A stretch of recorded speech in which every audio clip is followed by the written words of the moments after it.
11ನೇ ಅಂತಾರಾಷ್ಟ್ರೀಯ ಯೋಗ ದಿನಾಚರಣೆ ಹಿನ್ನೆಲೆಯಲ್ಲಿ ಕೇಂದ್ರ ಆಯುಷ್ ಇಲಾಖೆ ಹಾಗೂ ಮೈಸೂರು ಜಿಲ್ಲಾ ಪಂಚಾಯತ್ ಸಹಯೋಗದಲ್ಲಿ ಮೈಸೂರಿನ ಲಲಿತ್ ಮಹಲ್ ಅರಮನೆ ಮುಂಭಾಗ ಏರ್ಪಡಿಸಿದ್ದ ಯೋಗಾಯುಷ್ ಕಾರ್ಯಕ್ರಮದಲ್ಲಿ ನೂರಾರು ಯೋಗಪಟುಗಳು ಯೋಗಾಸನ ಮಾಡಿದರು.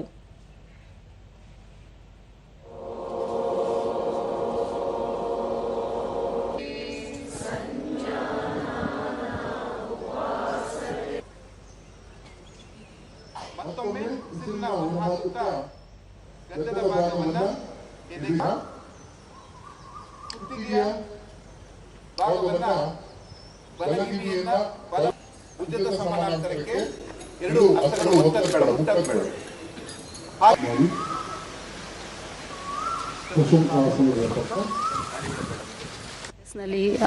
ಜಿಲ್ಲಾ ಆಯುಷ್ ಅಧಿಕಾರಿ ಡಾ ರೇಣುಕಾದೇವಿ ಅಂತಾರಾಷ್ಟ್ರೀಯ ಯೋಗ ದಿನಾಚರಣೆ ಹಿನ್ನೆಲೆಯಲ್ಲಿ ಪೂರ್ವಭಾವಿಯಾಗಿ ಯೋಗಾಯುಷ್ ಕಾರ್ಯಕ್ರಮ ಹಮ್ಮಿಕೊಳ್ಳಲಾಗಿದೆ.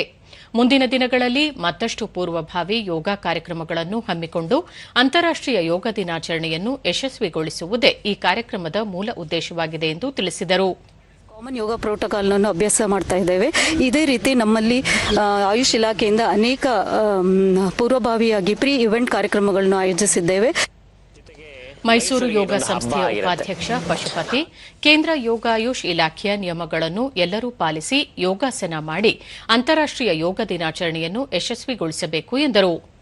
ಮೇಡಮ್ ಹೇಳಿರೋ ರೀತಿಯಲ್ಲಿ ಇದು ಒಬ್ಬರ ಕಾರ್ಯಕ್ರಮ ಅಲ್ಲ, ಇಡೀ ನಾಡಿನ ಕಾರ್ಯಕ್ರಮ ಆಗಿರೋದ್ರಿಂದ ಇನ್ನು ಹೆಚ್ಚಿನ ಸಂಖ್ಯೆಯಲ್ಲಿ ಆಯುಷ್ ಇಲಾಖೆ ವತಿಯಿಂದ ಏನೊಂದು ಮಾರ್ಗಸೂಚಿ ಬರ್ತಾ ಇರುತ್ತೆ ಅದನ್ನು ಎಲ್ಲರೂ ಒಂದು ಪಾಲನೆ ಮಾಡಿ ಇದು ನಮ್ಮೆಲ್ಲರ ಮೈಸೂರು ನಾಡಿನ ಹಬ್ಬ ಅಂತ ತಿಳ್ಕೊಳ್ಳಿ ಅಂತ ಹೇಳ್ತಾ ಈ ಮೂಲಕ ತಮ್ಮೆಲ್ಲರಿಗೂ ಸ್ವಾಗತವನ್ನು ಬಯಸ್ತಾ ಇದ್ದೀವಿ.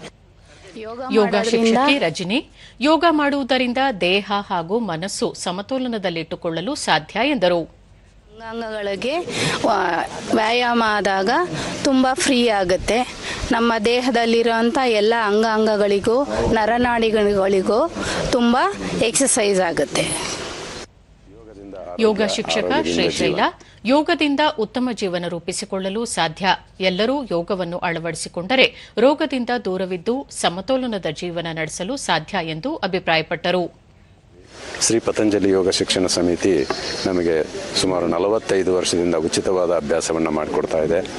ಮೈಸೂರು ನಗರದಲ್ಲೇ 80ಕ್ಕಿಂತ ಹೆಚ್ಚು ಶಾಖೆಗಳಲ್ಲಿ ನಾವು ಉಚಿತವಾಗಿ ಯೋಗಾಭ್ಯಾಸವನ್ನು ನಿತ್ಯ ಬೆಳಗ್ಗೆ ಮತ್ತು ಸಂಜೆ 2 ಬ್ಯಾಚ್ಗಳಲ್ಲಿ ಅಭ್ಯಾಸ ಮಾಡಿಸ್ತಾ ಇದ್ದೀವಿ.